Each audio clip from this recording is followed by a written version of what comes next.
আসসালামু আলাইকুম। আজ তৈরি করব হালিম। সারাদিন রোজা রেখে ইফতারের টেবিলে এক বাটি হালিম, আহা সেই স্বাদ। কিন্তু সেই স্বাদের হালিম তৈরি করার কথা মনে উঠলে লাগে ভয়, কারণ লং প্রসেস। সেই লং প্রসেসকে আজ শর্ট ওয়েতে তৈরি করব মজাদার হালিম। এখানে হাফ কেজি গরুর মাংস আছে। গরুর মাংসটা তেলের মধ্যে দিয়ে দিব কিছু আস্ত গরম মশলা এবং সেই সাথে এখানে দিব আদা রসুন পেস্ট। এখানে 2 টেবিল চামচ আদা রসুন পেস্ট আছে। সেই সাথে দিব কিছু শুকনা স্পাইসের মধ্যে আছে 2 টেবিল চামচ লবণ, হলুদ গুঁড়া, 2 টেবিল চামচ শুকনা মরিচ গুঁড়া।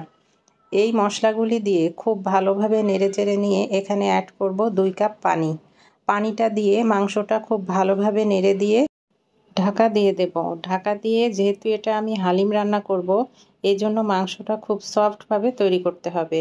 এজন্য একটু সময় নিয়ে মাংসটা বেশ কয়েকবার সফট হয়ে আসা পর্যন্ত রান্না করে নিব। এখানে আমি প্রায় 10-12টা মতো সিটি দিয়ে নিয়েছি। যেহেতু এটা হালিম, মাংসটা একটু সফট করে তৈরি করতে হবে।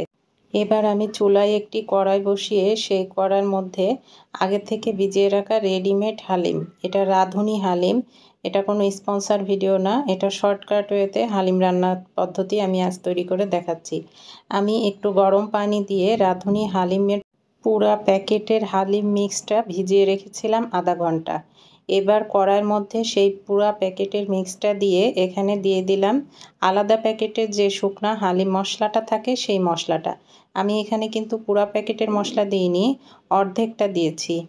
সেই অর্ধেক মশলাটা দিয়ে হালিমটা যখন বেশ একটু তৈরি হয়ে আসবে সেই সময় এখানে দিয়ে দিব আমার তৈরি করে রাখা মাংসটা। প্রেসার কুকারে যে মাংসটা আমি তৈরি করে রেখেছিলাম।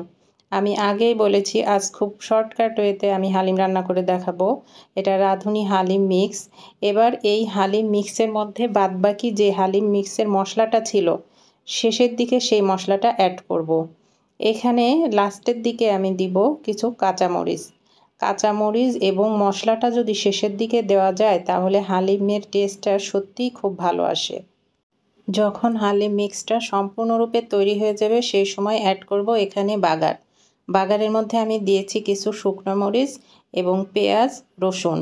খুব ভালোভাবে লাল বেরেস্তা করে বাগার তৈরি করে এখানে হালিমের মধ্যে দিয়ে দিতে হবে। হালিমের পুরো টেস্টটা নির্ভর করে এই বাগারের উপর। বাগারটা যত সুন্দরভাবে দেওয়া যাবে এর টেস্টটা ঠিক তত সুন্দর আসবে। দেখুন বাগারটা দেওয়ার পর হালিমের লুকটাই চেঞ্জ হয়ে গেছে। এটা যে কত মজা এবং কত শর্টকাট ওয়েতে তৈরি করা যায় আপনারা তৈরি না করে খেলে বুঝবেন না। এবার হালিম সাজানোর পালা। আপনারা আপনাদের ইচ্ছা মতো পদ্ধতিতে হালিম সাজিয়ে নিতে পারেন। এখানে আমি কিছু শসা কুচি, কাঁচা পেঁয়াজ কুচি, লেবু, পেঁয়াজ বেরেস্তা দিয়ে হালিমটা সার্ভ করেছি। আশা করি আমার আজ শর্টকাট ওয়েতে হালিম রান্নার পদ্ধতি আপনাদের ভালো লাগবে।